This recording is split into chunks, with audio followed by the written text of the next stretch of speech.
Hello అండి, ఈరోజు video వచ్చేసి బ్రెడ్ కస్టర్డ్. ఇది చాలా ఈజీగా చేసుకోవచ్చు. కొంచెం మనం ఫ్రూట్ కస్టర్డ్ చేసుకుంటాంగా, అదే ప్రాసెస్. ఇప్పుడు దీన్ని ఎలా చేయాలో చూద్దాము. దీనికోసం అయితే స్టవ్ పైన ఒక 3/4 లీటర్ పాలు తీసుకొని మరిగించాలి. ఈ పాలు మరిగేలోపు విడిగా ఒక చిన్న గిన్నెలో ఒక 4 టీ స్పూన్లంతా కస్టర్డ్ పౌడర్ తీసుకోవాలి.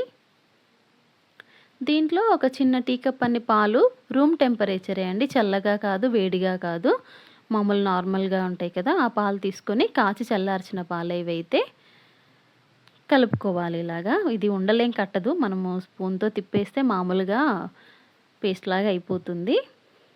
ఇంకా కొంచెం పాలు వేసేసి కలిపి పక్కన పెట్టాలి. ఇప్పుడు మరుగుతున్న పాలల్లో మన టేస్ట్కి తగ్గట్టు పంచదార వేయాలండి. ఇక్కడ నాకైతే ఆ క్లిప్ మిస్ అయింది. నేనైతే ఒక పావు కప్పు దాకా పంచదార వేశాను. తర్వాత ఈ కస్టర్డ్ పౌడర్ కలిపి పెట్టుకున్నాం కదా పేస్టు, అది వేసి వెంటనే కలపాలి, లేదంటే ఉండలు కట్టేస్తుంది. ఇంకా అది పేస్ట్ వేసేసి బాగా కలిపేయాలి. ఇది నేను వీడియో కోసం పంచదార వేస్తుంది మళ్ళీ చూపిస్తున్నాను. ఒక 2 to 3 స్పూన్స్ వేసాను మళ్ళీ. ఇంకా అదొక 2 నిమిషాలు అలా ఉడకంగానే స్టవ్ కట్టేసి పక్కన పెట్టేయాలి కస్టర్డ్ని. ఇంకొక 5 బ్రెడ్ ముక్కలు తీసుకొని అయితే అలా 4 ముక్కలుగా కట్ చేశాను, ఒక్కో బ్రెడ్ ముక్కని. ఇప్పుడు వాటినైతే ఒక ప్యాన్ పైన నెయ్యి వేసి ఇంకో ఇలాగ గోల్డెన్ కలర్ వచ్చేదాకా వేయించాలి బ్రెడ్ ముక్కలన్నీ.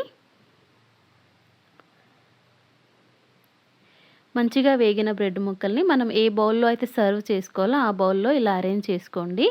ఫస్ట్ ఒక లేయర్ అరేంజ్ చేయాలి. ఇంకా దీనిపైన ఇందాక ప్రిపేర్ చేసుకున్న కస్టర్డ్ వేయాలి. మరి ఈ పొగలు కక్కే అంత వేడిది వేయకండి, కొంచెం చల్లారితే చాలు, మరీ చల్లగా కూడా అక్కర్లేదు, వేడిగానే ఉండాలి.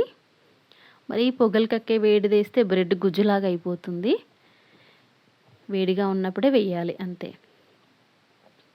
మళ్ళీ రెండో రౌండ్ కూడా బ్రెడ్ ముక్కల్ని ఇంకో లేయర్ వేసేసి మనకి కావలసినంత కస్టర్డ్ పైనుండి వేసుకోవాలి. అంతే అండి, రెడీ. కాస్త ఒక అరగంట గంట నానితే ఫ్రిడ్జ్లో పెట్టుకుంటే చల్లగా తినేయచ్చు. ఏమైనా కస్టర్డ్ మిగిలిందనుకోండి, దాంట్లో ఫ్రూట్స్ ముక్కలు వేసేసుకోవచ్చు. అరటిపండు, యాపిల్ అలాగా వేసుకొని